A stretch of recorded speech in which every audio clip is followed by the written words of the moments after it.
Welcome, everyone. Let's get right into this explainer. Today, we're unpacking a completely fascinating piece of ancient history and theology, the Book of Obadiah.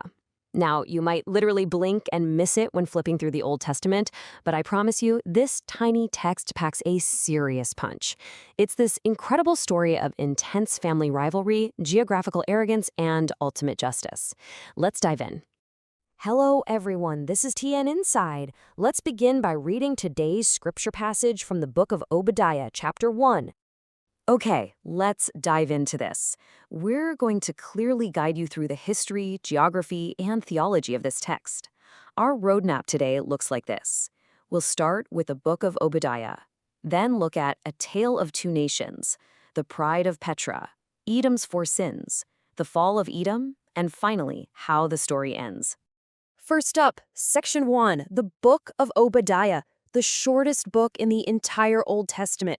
So this tiny 21-verse text, it's actually a super heavy, intense pronouncement of judgment against the nation of Edom for their betrayal and just blinding pride. It starts off simply with the vision of Obadiah. Now that name literally translates to servant of the Lord.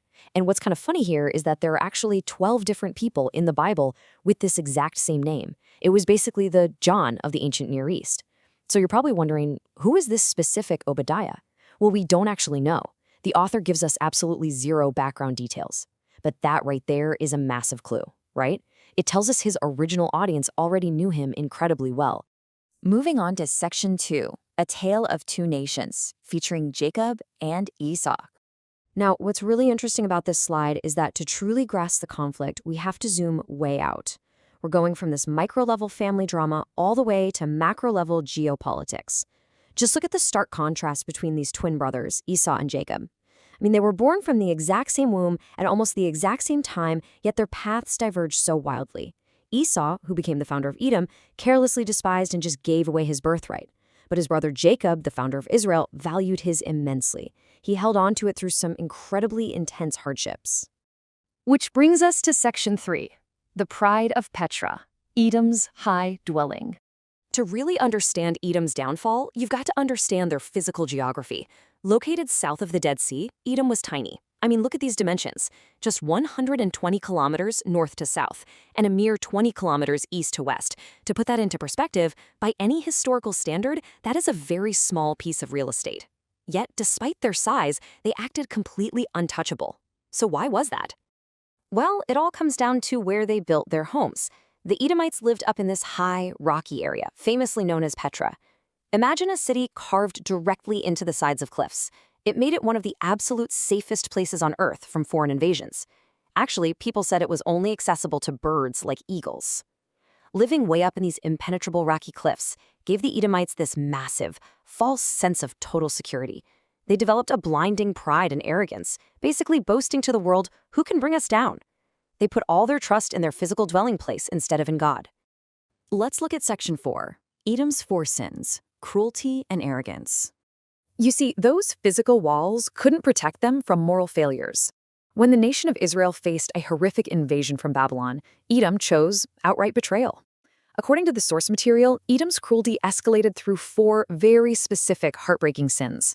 First up, indifference. Much like the priest and the Levite in Jesus' parable of the Good Samaritan, the Edomites just looked the other way while their neighbors suffered. Second, it escalated from indifference to actual rejoicing. They literally delighted in Judah's hardship. Crazy, right? Third, they didn't just watch, they joined in the chaos. They actively participated in plundering Jerusalem right alongside Israel's enemies. And fourth, and honestly the most severe, they actively killed Judean refugees, or they'd capture those who were fleeing and hand them right over to the Babylonian army to be sold into slavery. Through Obadiah, we learn how deeply, deeply God is saddened when people increase the suffering of others during their time of hardship. These actions were in direct opposition to God's will. And this brilliantly illustrates Section 5, the fall of Edom, God's righteous response. God is definitely a God who disciplines, but he also fiercely protects his people. Because of this, he declared that Esau's nation would be utterly destroyed as a righteous response to their cruelty and that extreme arrogance we just talked about. Let's walk through this timeline together to see just how exact that judgment was. So scholars estimate the book of Obadiah was written somewhere between the 9th and 6th centuries BC. Then, hit 533 BC, and the very people Edom helped, the Babylonians, alongside Arab forces, turned around, attacked, and destroyed Edom. The impenetrable Petra was totally ransacked. Fast forward to the 1st century AD, around the time of Jesus, Edom no longer existed as a formal nation, though the Herodian family were known to be descendants of Edom. And finally, after the fall of Jerusalem to the Roman army in AD 70, the nation of Edom completely, entirely disappeared from human history. Literally erased. Obadiah's exact prophecy was fulfilled to the letter over the course of several centuries. Finally, we arrive at Section 6, How the Story Ends, looking at their final fates. The book of Obadiah draws this sharp, final theological contrast that is just wild to think about. Consider the final fates of these two nations. Remember, they started as twin brothers, born at the exact same time to the exact same parents. But look at their divergent endings. The descendants of Jacob, Israel, are promised refuge on Mount Zion. God protects them. In fact, the text vividly says the house of Jacob would be a fire and the house of Esau would be stubble, burned up by that flame. We see the saved believers, representing Israel and the returning exiles, ascending Mount Zion to judge. Ultimately, this points to believers defeating the forces of Satan in the Messianic era. Meanwhile, Esau and Edom are ransacked, judged, and wiped from the pages of history. Two twins, vastly different eternal fates. And it all traces back to how they valued their birthright and how they treated their brother.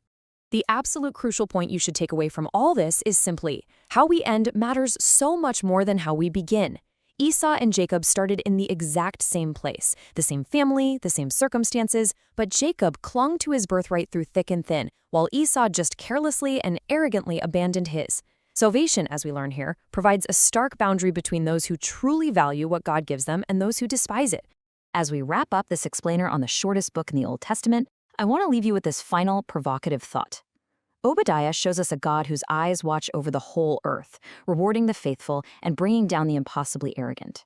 So, the question is, will you recognize God's sovereign will over the beginning and the end of history? Will you value your spiritual birthright, or let pride build an impenetrable fortress around your heart? Think about that as you go through your week. Thank you so much for joining me on this deep dive, and I will see you on the next explainer.